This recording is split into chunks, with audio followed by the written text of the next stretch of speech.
Welcome in everyone and good morning, HogvilleNET YouTube Live. This is we'll do a preview of Arkansas at number one Auburn, which tips off tonight at 8 o'clock. That's a big one for the Razorbacks to get what would be the biggest win of the season and would be a shocking upset, to be honest, looking at this Auburn team. So we're going to hit that a little bit here toward the end. We're going to start with recruiting. Again, I'm Kevin McPherson. We appreciate you joining us here on HogvilleNET YouTube Live.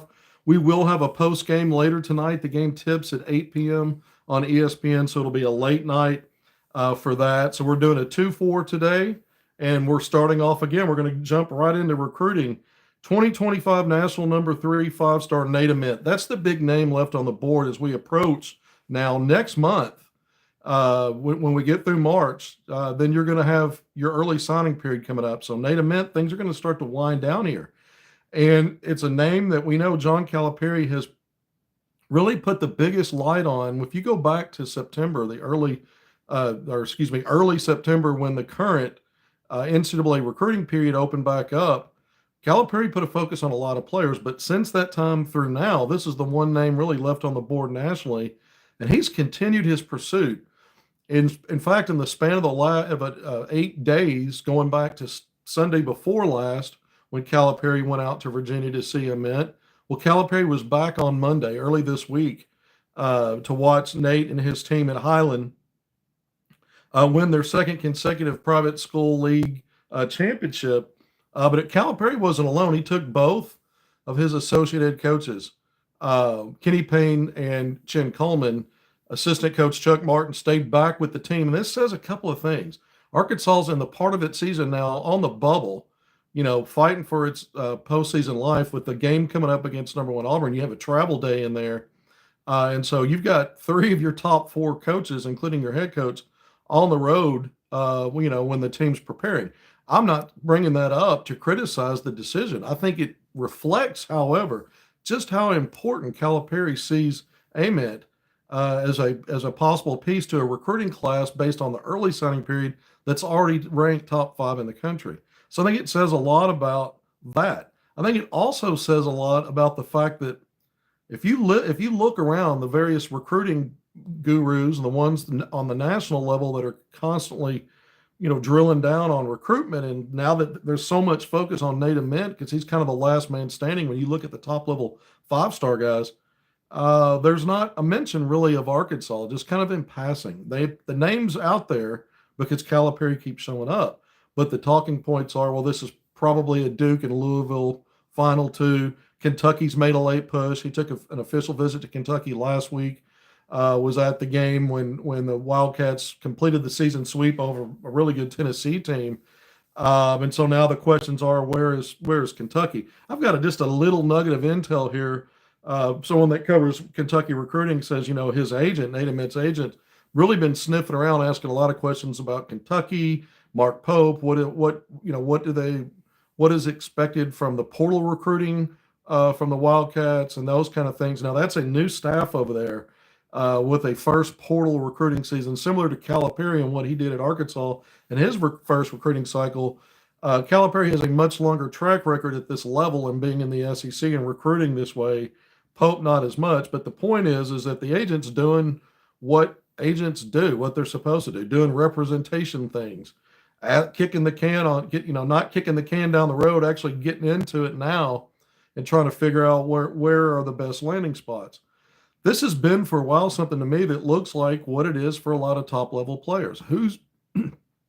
Where can the NIL go? Where can that go? Arkansas has proven under Calipari, going back to portal season and even during the high school recruiting, that there are limits to where they'll go before they'll back out. We saw it with Caleb Wilson. We knew that Caleb Wilson was planning to visit Arkansas. I've been talking about it for months. Finally gave you the time frame for it. That came and went. Then the next day, after the weekend that he didn't make it, he puts out a tweet. Caleb Wilson, another top 10 rated 5-star, comparable position wise to Nate Ament, he puts out a tweet that he'll be coming to Arkansas the upcoming weekend. Well, that didn't happen. And then it was talk that it's going to actually be rescheduled for the following weekend. And then it didn't happen. And so Arkansas moved on from being in a priced up bidding war and felt like maybe they were on the outside looking in that situation and didn't want to be used in that deal. Nate Ament, it's quite different right now because Calipari, all you have to do is read the signs, the fact that he continues to go out. So twice in the span of 8 days here at a critical part of your season, and it just tells you how important recruiting is, how Calipari, at being the best at it historically, you don't second guess why he's doing it or what he's doing. It just, but you read the room. So the point here is Nate Ament is very much a priority still for Arkansas, despite all these talking points that have really, I mean, when he took the Kentucky visit, most of these recruiting analysts were coming out and saying, this is probably a deal where this is likely his last visit. And that could end up being true. But Calipari doesn't believe that. And I just don't think he took two of his associate head coaches with him, but I just don't see Calipari making moves out of desperation at all. This tells me there's clear communication with Ament's representation, with the prospect. Arkansas has been recruiting him consistently, and that there must be some dialogue going back and forth that lends to Calipari believing that Nate Ament intends to visit Arkansas. Remember, I've got the one source. This is one where I didn't have as much information for a while like I did Caleb Wilson. And I interviewed both players, but that was a while back, obviously. A lot has changed since the spring and summer of 2024. And the one source I had connected with the NBA had reached out to me in December saying, hey, I'm hearing Ament's wanting to come to Arkansas. He's planning on coming to Arkansas, and he's coming for a game, a basketball game. What game is it? I don't know. I still don't have any information on that, not for lack of effort. And so this has been kept really close to the vest. And some of Ament's stuff only kind of comes out on need-to-know basis in terms of what he's going to do when it becomes public. He's taken a lot of visits. Arkansas is in his final 11. But this is very clear to me that even if this has become, and if there's a reality on what one source told me recently that I've talked about on one of these episodes, if there's a reality that this is becoming an NIL situation where it goes to the highest bidder, right now Calipari's not uncomfortable with that, with this player. Now, here's what Nate Ament brings to the board. He is a prototype 3-4 for the NBA level. The more he adds strength to that frame and size, he's going to be a guy that could be like a Michael Porter Jr., where he slots as a 3, but can be a small ball 4 even at the NBA level. I think he'll certainly give Arkansas the kind of versatility, or any team that were to get him. But if Arkansas were to get him, with what you look at what Arkansas's got in its this recruiting cycle out of the high school ranks, 2 5-star guards, a 1 and 2, another talented 4-star in-state guy, and Isaiah Seeley, who is a true combo. I mean, he could play the 1, 2, or 3. You project him eventually to do that. You don't know what kind of role he'll have immediately in year one. You don't want to write off that he could, but again, at some point, his versatility. And so a guy like Nate Ament, he could be a wing with at 6'9" and great length and good athleticism, but it's his knockdown shooting ability, no matter what style of offense you run, because he can see over defenders. He's got a nice touch and release. He shoots with confidence. You close hard on him, it doesn't seem to phase him. The way I watch him shoot, it's kind of like Michael Porter Jr. It's almost like they don't even see the defender. Everything's blocked out except the rim.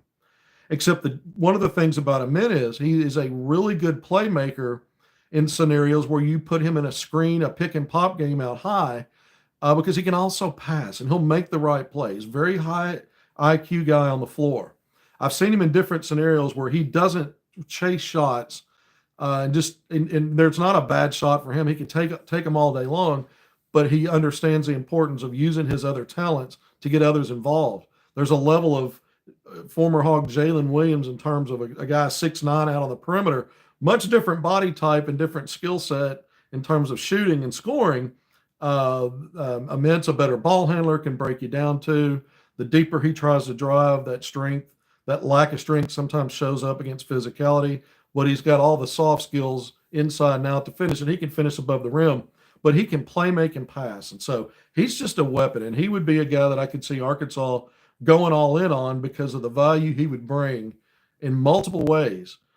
Give you some really good lineup versatility, because I don't think there's a style and a system that he won't excel in because of the gifts that he has. So I understand why Calipari would be prioritizing him. We go back to Caleb Wilson, always talked about him as the best two-way player and probably the best defensive player in the country. This is a different element.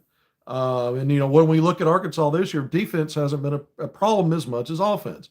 And we're going to talk more about the matchup with Auburn, but just throwing numbers out, Arkansas, according to Ken Palm, 21 in defense, 80 in offense. So a Nate Ament helps you get better offensively because he opens up things with other players, not just his ability to shoot at 6'9", but some of the other things I mentioned. I've seen him play in person. In fact, when I was out in May on the Adidas circuit in Texas, Calipari was there. So I was watching Ament. I was watching Calipari watching Ament. That's my job. And I interviewed Ament, and Calipari and his staff were new. They had just been hired the previous month, and he'd already been in contact with Arkansas's coaching staff. So this was not just a recruitment that just started to develop when that recruiting period opened up in September. No, it's been going on for a while, but that's when Calipari started making treks out to Virginia to see Ament. And by the way, in this title game, 32 points, 11 rebounds, 4 blocks. Calipari was treated to a big night from Nate Ament and his team's win. And I tweeted out the fact that he was there. Also put out that it was originally reported by Capital Hoops on Twitter that Calipari and some assistants were there. So credit them for putting that news out there originally. That's where I got it from. But the point is that Calipari and his staff now taking his 2 associate head coaches tells you the confidence level, in my opinion, that Calipari thinks he can not only get Nate Ament in for a visit, but based on whatever relationships he's building there, he doesn't feel like he's being pinched just to drive up NIL to favor some other team. It could play out that that's the reality of it, but whatever dialogue's going on there, because Calipari he will not pursue a guy like this unless he thinks there's a good chance that he's going to get him. He recruits differently than everybody because he's got that cachet, and so he can certainly walk away. And then the portal season's coming up, which is very interesting to me when you start talking about Arkansas's retention possibilities, which we're going to jump into now. But Arkansas wrapping up Nate Ament, let's go right back to NIL. Arkansas is not going to be shy about spending NIL. It'll always be a matter of where are their valuations on guys. So they've got the NIL purse to compete with anybody. Now it's a matter of how do they want to spread it around? Who are they willing to maybe pay more? I think it's pretty obvious Nate Ament is the kind of priority that Arkansas is putting chips in to sew up a high school recruiting cycle on a guy like this. You already have a class, again, with Darius Acup Jr., Malik Thomas, and Isaiah Seeley ranked top 5 in the country. If you got a Nate Ament, now you're a real threat knocking on the door for number 1 there or 2. But, that's how serious this has gotten with Nate Ament in Arkansas. And again, it doesn't match up with what's been said recently about how this could be coming down to a decision. He may be done taking visits. It may play out all to be true, but I'm keeping my eyes on Calipari. And again, my one source that said a while back that Nate Ament wants to visit Arkansas to attend a game. The opportunities to do that, by the way, the next one's on Saturday against 15th ranked Missouri. We'll see if there's a push to get him in that soon. The other opportunities, the following game after Missouri, midweek game against Texas. Both are back the second half of Arkansas's home and away series this season against both of those teams. So that would be Wednesday the following week. I believe that's February 26th. So Saturday, February 22nd against Missouri at home, Texas, February 26th at home. And then you have only one more home game, and that's the final regular season game on March 8th at Bud Walton Arena against a ranked Mississippi State team that's had a big win against A&M and broke the Aggies' 5-game winning streak last night. So you've got 3 opportunities to bring him in to visit, and that would also be a Saturday game, by the way, against Mississippi State. So you've got opportunities to bring Nate Ament in for a visit. Again, the spring signing period's fast approaching. All right, let's move in to quickly. I'm going to throw out the first time I've done this so far because we're getting closer to portal season.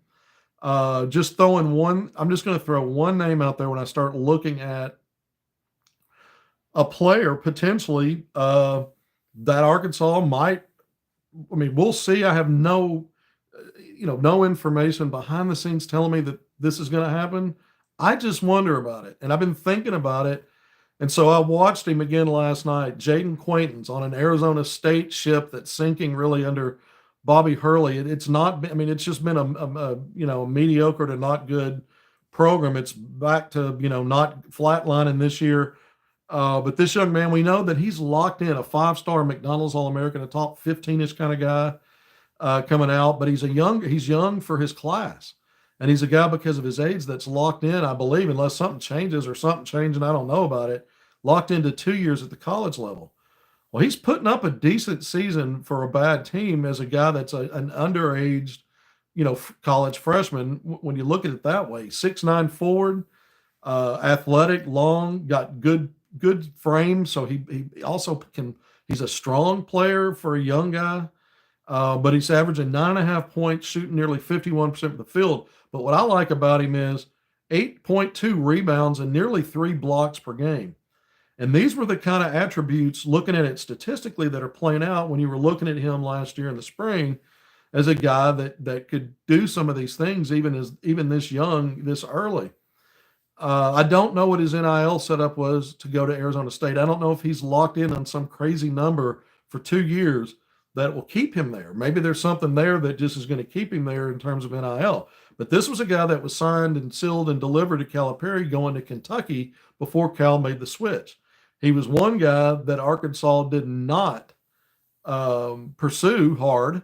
I'm not saying they didn't pursue him, but they didn't pursue him hard from the way I ended up gathering things, because of the NIL they want to spread around to more veteran, proven frontline guys. Well, we've seen how that's worked out in terms of what this current Arkansas team. But now Quaintance does have a year of experience. So it's a very interesting scenario. And he's just one name, and the first name I brought up is portal possibilities, as we're still in February and haven't even gotten to the final third of the month and moving ahead. But a guy like Quaintance would help you understand where Arkansas might want to prioritize in the portal. Again, there just weren't a lot of quality, true big types on the high school level. Most of the bigs, even the higher rated guys, are not all. There may be more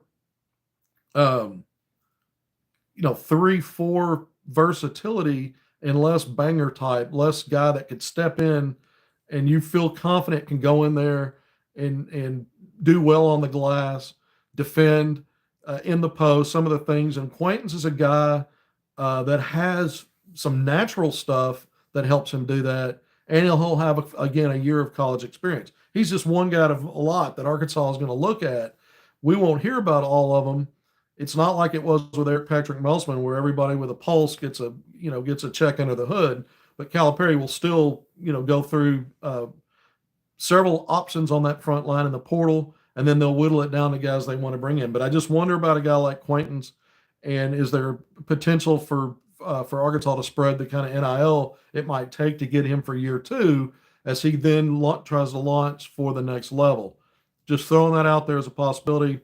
And he's a guy that, just going back to Muhammad Silla, who is a kind of a more traditional center type that Arkansas recruited, had in for a visit, backed off because of the NIL after he privately committed. NIL escalated with Georgia Tech willing to go where the player was, and I'm told probably even exceeded what that number, that $1 million number was out there. I don't know if that's true. I've not been able to confirm that. I don't know how I would.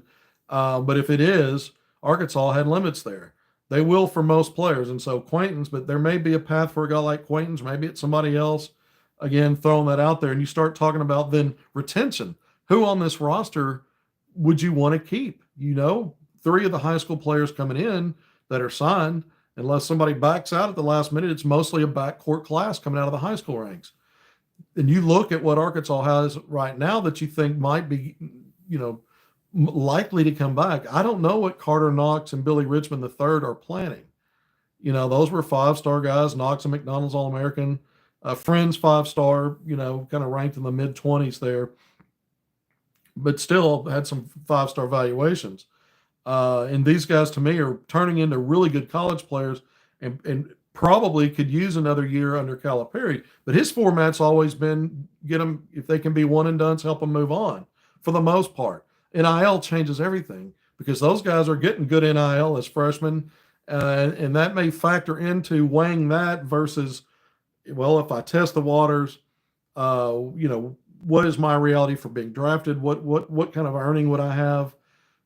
How in my development would it be better for me to give myself a chance to have a better draft position in a year's time, and I can make good NIL. So there's going to be considerations because of Arkansas's NIL purse strings, because of Calipari, that we haven't seen before in terms of retention moving forward. We haven't had a Calipari retention class because he came in brand new. I guess you could say Trevor Brazile, but most of the money in the NIL pot wasn't pushed toward him. But some of these other guys now moving forward, that will become more of a dynamic. So we'll see. A guy like Big Z has really come on, especially with some of these big performances.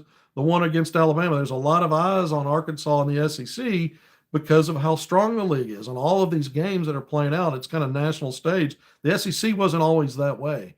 Just a few games a year that kind of stood out in a sea of Big 8, Big 10, and the SEC was a really good conference, getting better and better. But this year, it's like the conference, and so everybody's got more of a spotlight exposure.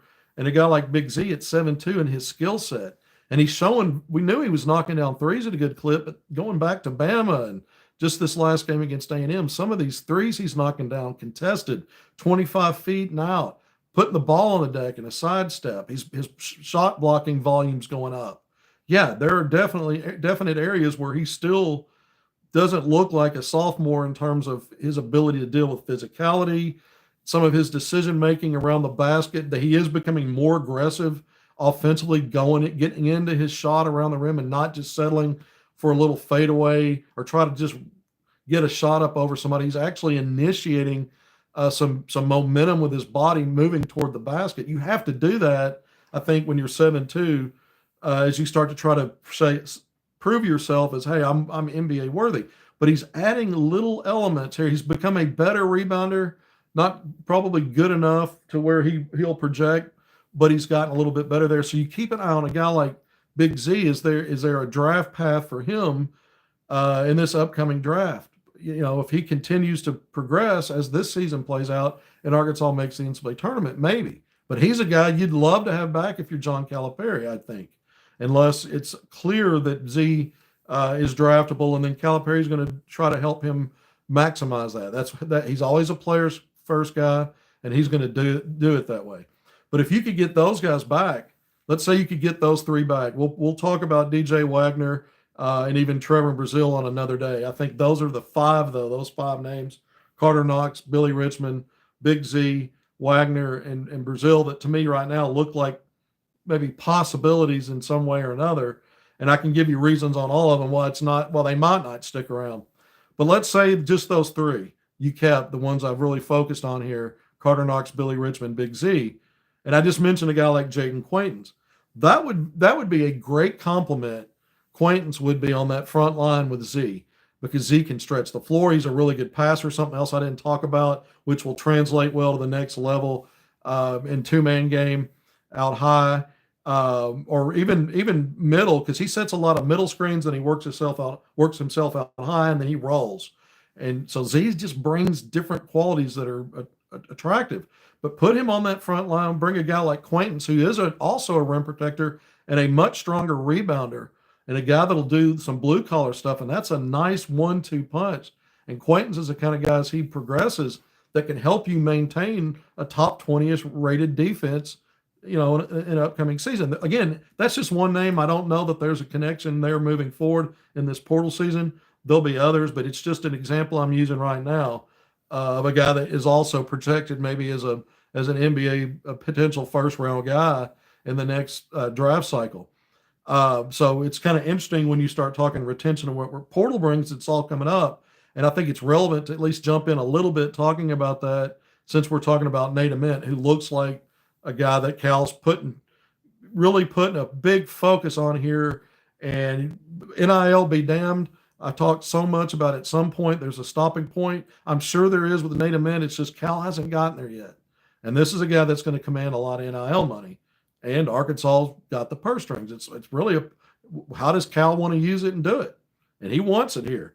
So some of this stuff gets real interesting. It's not, and it's at a time where we're talking about this, and Arkansas is literally on the thread, on the bubble, on the cusp of either in or out. It could go both ways. They're the third team in once again, and for the second consecutive Lenardi bracketology update, ESPN bracketology, Arkansas is the third team on the last four in list. Oklahoma just ahead of Arkansas as the second team on that list. I think Wake Forest is the fourth team. Either way, you're 2 spots away right now from being projected out on the first 4 out list, and Arkansas was there as the top team 3 cycles ago in Lenardi's update. Now, for 2 consecutive cycles, the third team on the last 4 in list. You'd rather be projected in than out, but Arkansas's got more work to do. 6 more games to go, including tonight at number 1 Auburn.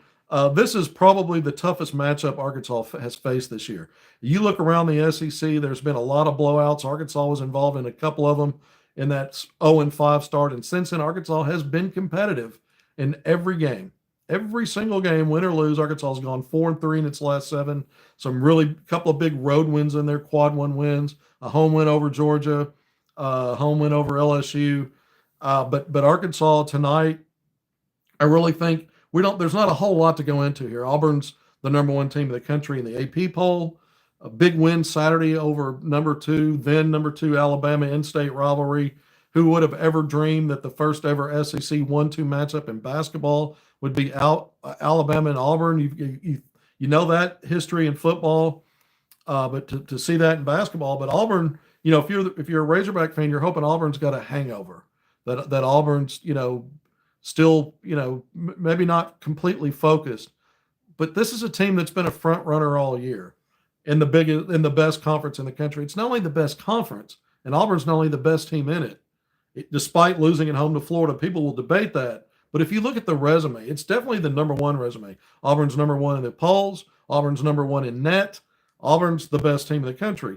14-2 in quad 1 games. We talked about it in the preseason before when I did my preseason power rankings, and I had Alabama 1-2, but with Alabama number 1, I said the only team I see here that really coming into it I could see dislodging Bama is Auburn. That was one of my talking points. I had Arkansas and Florida next in the pecking order. I was wrong about one of those teams. But Auburn, we talked about their non-conference schedule and how just insane it was. Yeah, so this team's 14-2 in quad 1 games. Arkansas's 3-8. So you see the difference there. It's an Auburn team top 5 in the country in scoring, 85 points per game, nearly 10 threes per game, a tick fewer than Alabama was making, but about 5 percentage points better in efficiency, 37% at the time Bama, when Arkansas played Bama, 32%. This is a better defensive team than Alabama. It's the number 1 rated offense, according to KenPom, 13 in defensive efficiency. Not a ton of flaws here. Great depth. It's a team that its top 8 players are the ones you'll see the most, but it will go 9 or 10 deep. You'll see at least 10 guys play. And I see these debates all the time about depth and arguments. I see it over at HogvilleNET. Well, teams really don't play more than 8 guys, and that's just not true. I'll go back to Arkansas's last 2 games. LSU and Texas A&M had 10. Each team had 10 players that scored in those games. Yeah, a few of those guys only scored a basket, but it's the idea that a guy like Wilcher, who A&M brought in for moments and to draw plays up for, to knock down threes, a 40% three-point shooter. He wasn't on the floor a lot, but it was how they used him and when they used him, and he was an important part of A&M winning by 8 points at home in a turnover fest for Arkansas. So the point is that Auburn's got the best of everything, and they can go 10 if they need to, but we'll see at least 8. And obviously starts with Janai Broome, who I think's a lock for SEC Player of the Year. 18 points leads the team, 11 rebounds per game leads. He's the team's leading assist man, 3.5 assists per game. Nearly 3 block shots per game, shooting over 50% from the field.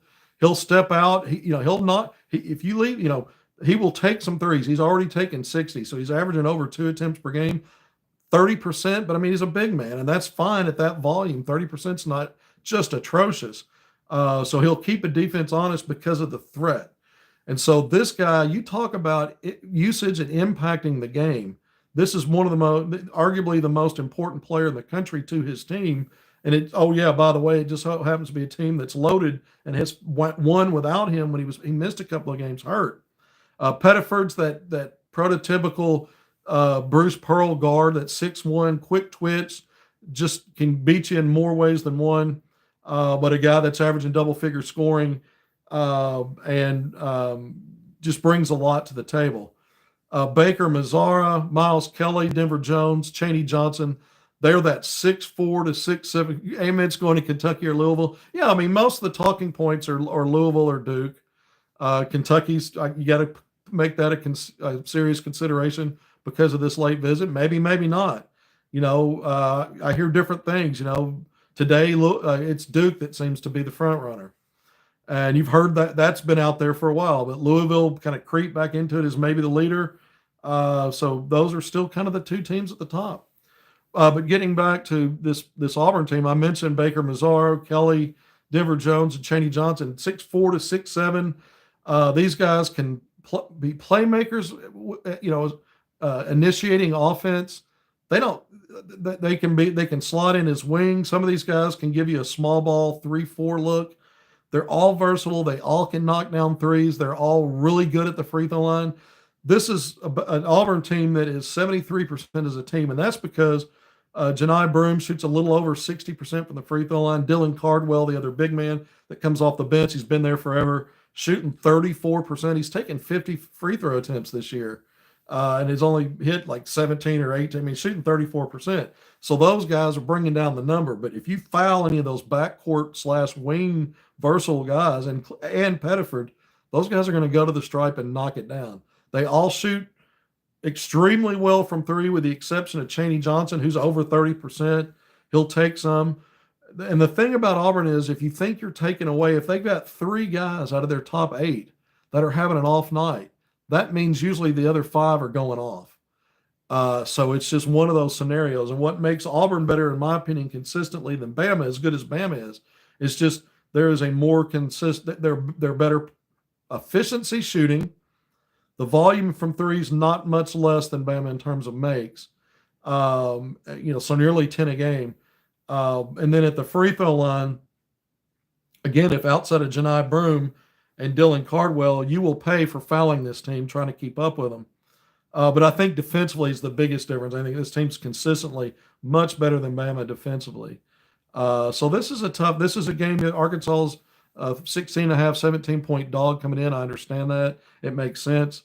Arkansas's got to get off to a good start. Hope there's a bit of a hangover. Hope that Auburn's not clearly sharp coming out. But again, this team has been in so many big games this year, going back to non-conference, where every game matters. Every game that's got national eyes on it, and they just take care of business. I just don't think they're going to overlook Arkansas. I don't know if there is a hangover, if there's any element about that game that gets them out of who they've been all year long this late into it. But Arkansas needs some of that. They need an element of that, or in combination with just an off night from enough guys, and then Arkansas's got to play an A game. You cannot go and kick the ball around like Arkansas did at A&M and expect him to come out less than a 20-point blowout loss. Having 17 turnovers and being minus 15 like they were at A&M in points off turnovers.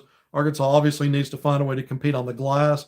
Typically, keeping teams off the offensive glass has been a problem, win or lose, and in the SEC for the Razorbacks. They actually did a good job against A&M, who's the number 1 offensive rebounding team in the country and second chance point team. Go figure. But Arkansas needs to be solid there. And then, Arkansas's just getting clobbered when you compare benches and scoring. Billy Richmond's done a good job off the bench, but you're not looking for him to bring to come in and give you a scoring lift. It's all the stuff he does is more of a glue energy guy. Kind of like a Devo Davis. You always felt like points are gravy coming from those guys. Get it in transition. Get it in maybe a little mid-range shot that defense gives you. Something like that. A draw, a slash to the basket. But not a guy that you're looking for volume. What you'd like to see are guys like Trevor Brazile and Jonas Adu kind of be what you thought they might be and figure out a way to give you, at one point I said it'd be nice if those guys would combine for 20 and 10. Hell, right now, just from those two, 18 and 8, 15 and 8 would be a help. But I think Arkansas, especially given how good Auburn's depth is, there's just not any drop-off there. So Arkansas needs more from everybody, I think, to win a game like this. or they need Z and DJ Wagner to have one of his big second halves like he did against Michigan and on the road against Kentucky. They need a Nelly Davis stepping up and having games like he had on the road against Kentucky and back to back and Texas and those wins. I mean, they're going to need all of that, and they need to do Thero to snap out of his 2-game funk. He had really off nights, poor performances in back to back games against LSU, A&M. Man, you really need him to be that guy that he's been most consistently and reliably all year long, giving you production everywhere and making plays. Arkansas just needs it from so many places. And Carter Knox, who was Arkansas's best player in the last game, continues to come along. And he and Billy Richmond are in that size range of some of these versatile guys. The big difference here is that these guys are better skill-wise. They're veteran guys. They've been around a lot longer. And they know the feeling of being on a team that's just firing on all cylinders in a well-functioning organization where Arkansas can be dysfunctional at times. So Arkansas's younger guys that physically, athletically can bring some of the elements that Auburn's big wings and guards have. There's just so many other boxes that they don't check right now that some of these other guys do. So this is a heavy lift. I think Arkansas could be looking at its third blowout loss in SEC play. And we haven't seen that really since going back to Missouri in the fifth and final of that 0-5 start, loss on the road. 7 games later, Arkansas has been competitive every night out. So we'll see if that's true tonight. I think Arkansas, again, needs a great start. I mentioned you got to limit the self-inflicted wounds. You got to probably have guys having some of their best games. And Auburn's so good at taking away what you want to do. And a lot of it is they're doing so much well that even if you have some success, it just doesn't add up to a victory against that team. It's not that they've blown everybody out. It's just they know how to win. All right, so Arkansas, tall task tonight. What does it look like moving forward? Again, Arkansas is on the bubble, 3-8 in quad 1, 1-2 in quad 2. Tonight's obviously quad 1 win opportunity. You win a game like this tonight, it increases your margin of error moving forward. Calipari, if Arkansas were to win this game or lose it close in his post-game press conference, is probably going to say, well, you win that one and you're in. Well, I'll say this. If you beat Auburn on the road tonight, in the next bracketology, there's a chance you're not even on the bubble anymore if you're Arkansas. You might move out of that last 4 in list and might even move up, if not the top of the first or the last 4 buys. You might even not even be on that bubble list. I think Arkansas probably would still be on the bubble list, but certainly up there around the top of the last 4 buys, which would be a 10 seed, but still on the bubble. But either way, that would just be a projection after this game. Lose this game, and if you stay fairly close and don't just get destroyed, I think there's a potential for Arkansas to stay kind of right where it is in that last 4 in group. Maybe the last team on it, maybe where it is right now. If you lose, if you get blown out, it might be enough to just move you maybe to the first 4 out list and kind of back at the top of that. I don't think there's going to be a lot of movement if you lose for Arkansas. We didn't see any movement after the loss at A&M, but Arkansas was competitive in that game. So, the margins sometimes matter in terms of final point tally. And did you compete? I'm telling you, these Auburn, everybody's watching these SEC games, but especially Auburn. This is an 8 o'clock on ESPN. So Arkansas has been trending well, win or lose, in these last 7, 4-3. Some big road wins. The Hogs play better on the road. That's another, I guess, feather in the cap of hope going into it. Again, this is a heavy lift, but it doesn't hurt Arkansas because when you look forward, win or lose, this game's not going to make or break whether or not Arkansas makes it to the dance. I think that's the biggest thing. The last 5 games will. I think Arkansas going into tonight still needs at least 3 more wins to track on the good part of the bubble going into the SEC tournament. And then it would depend on where did you finish in the rankings in the SEC in terms of what seed you get in that tournament. And do you have a potential for a bad loss, say to a South Carolina, that at that point, if they're ranked outside the top 100 in net, would be a quad 3 loss potential. So if, depending upon, did you get your 3 wins in your last 5 regular season, could that be something that flips you from the good part of a bubble to maybe being, shaken on Selection Sunday, an early bounce by a team like South Carolina in the SEC tournament to maybe not getting in? I don't know. I don't know the answer to that, but I do think 3 more wins, however you get them, go before you get to the SEC tournament, it's probably going to make you okay. 4 more wins in these last 6, I think Arkansas is a lock, regardless what happens in the SEC tournament. That's how I see it. 3 more may lock them in no matter what happens in the SEC tournament, but maybe not. I'm not sure about that yet. But again, Missouri at home, that's a quad 1 win opportunity. 15th ranked team, ranked now inside the top 20 in net again. Missouri will be a quad 1 win opportunity because they're ranked in the top 30 at home. It was certainly a quad 1 loss for Arkansas back during that bad stretch of 0-5 start. Texas is right now ranked 32nd in net. That's a home game. That means it's a high level quad 2 game. Doesn't matter. You got to win that one.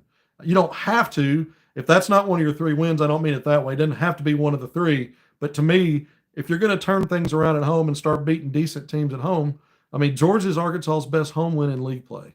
And Georgia's now 39th in that. So that doesn't really have a chance as we come down the stretch of working itself probably back in the top 30 in net to become a quad 1 win. At the time when Arkansas beat Georgia, I think Georgia was 28th or 29th in net. So for a night and a couple of days, that was a quad 1 home win.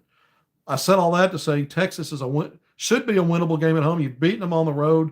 You haven't played as well at home. Texas is surging a little bit, I guess. The Longhorns have a midweek bye, I think, this week. And then they host South Carolina or LSU, somebody they can beat at home on Saturday before they come to Arkansas. So they'll probably have a little confidence. But that's obviously a winnable game. It'll be a quad 2 based on where net is now. Texas needs to do more work. Texas, by the way, is the top team on the last 4 byes after beating Kentucky at home. Kentucky collapsed at the end of that game.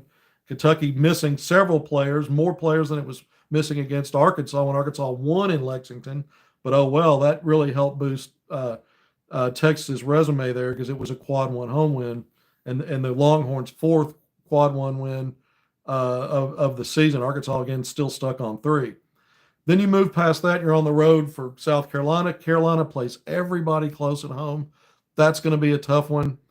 But, it's a team that still hasn't won a league game. It would be a quad 2 loss if you lost that. At the end of the day, you don't have an opportunity to have a bad quad loss, no quad 3 or quad 4 losses for this Arkansas team. There's nothing in the horizon that would do that unless, again, South Carolina falls outside the top 100 on a home game and you lose it in South Carolina, that's still a quad 2. But in the SEC tournament, if you were matched up there, that would be a quad 3.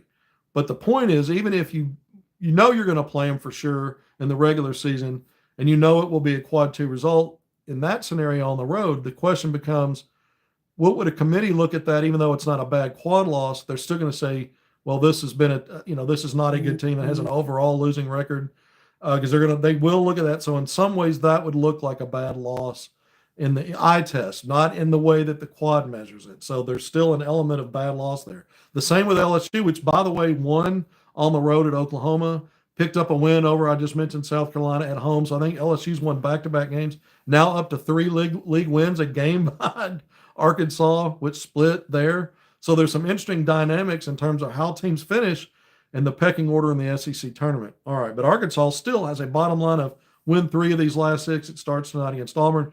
After on the road to South Carolina, Arkansas is back on the road to Vanderbilt. It's a team that's been ranked.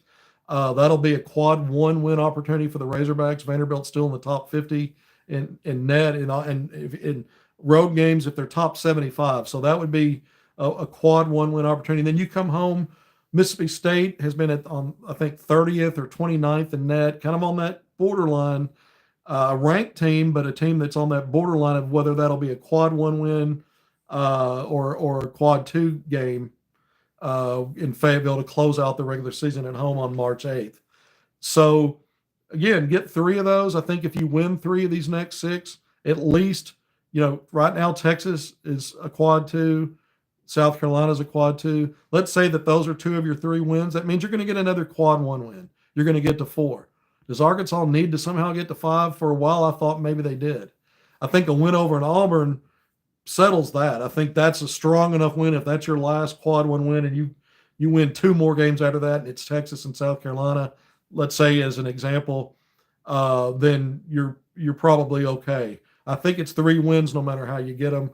But there is an element of, does Arkansas need to find a way to get to 5 And I think if they did get to 5 quad one wins, so needing 2 more in these next 6 games of those, if you get 2 more quad ones and you only get 3, I think that might be enough that no matter what happens in the SEC tournament, Arkansas is safe. I know I'm throwing in all these examples as I go through here.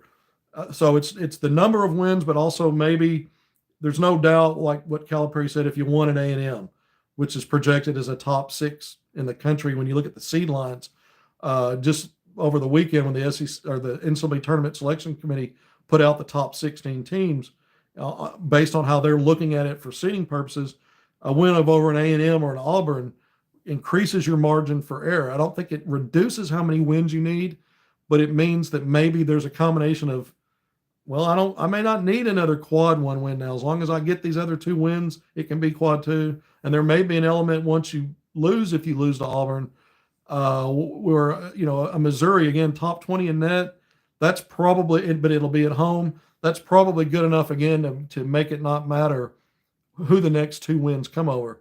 But Arkansas, either way, it's going to be quad 1 or quad 2.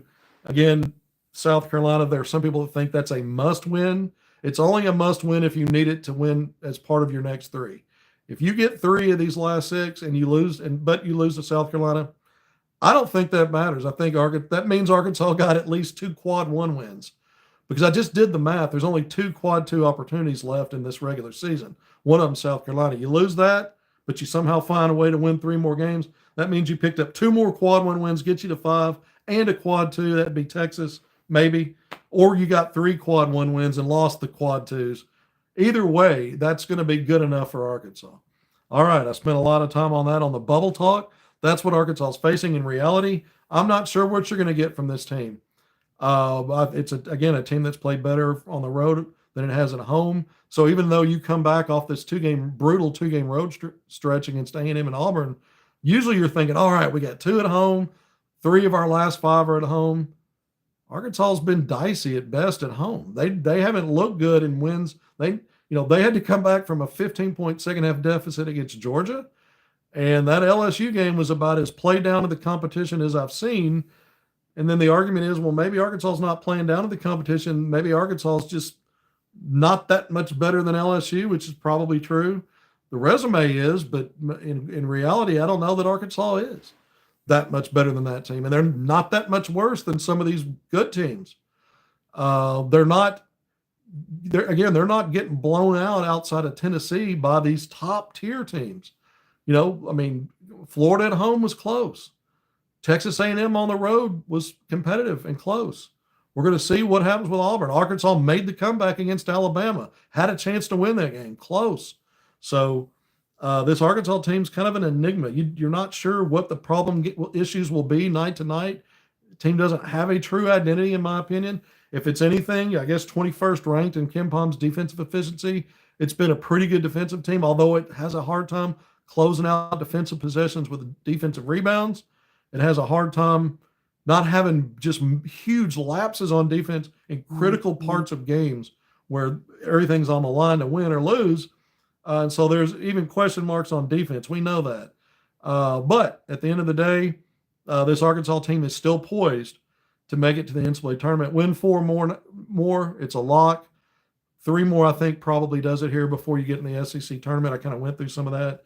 All right, so we will have a post game tonight. I appreciate you for joining me on HogvilleNET YouTube Live. I'm Kevin McPherson. I hope we got some good stuff out here as we look at Arkansas's recruiting, not only trying to wrap up the high school part of it with Nate Ament, and then looking ahead to retention and the portal. Arkansas's test tonight against Auburn, and then we looked ahead a little bit at what's left and what this bubble, being on this bubble, kind of means in terms of how you navigate that. Until next time, until tonight on the post game late, thanks for being here.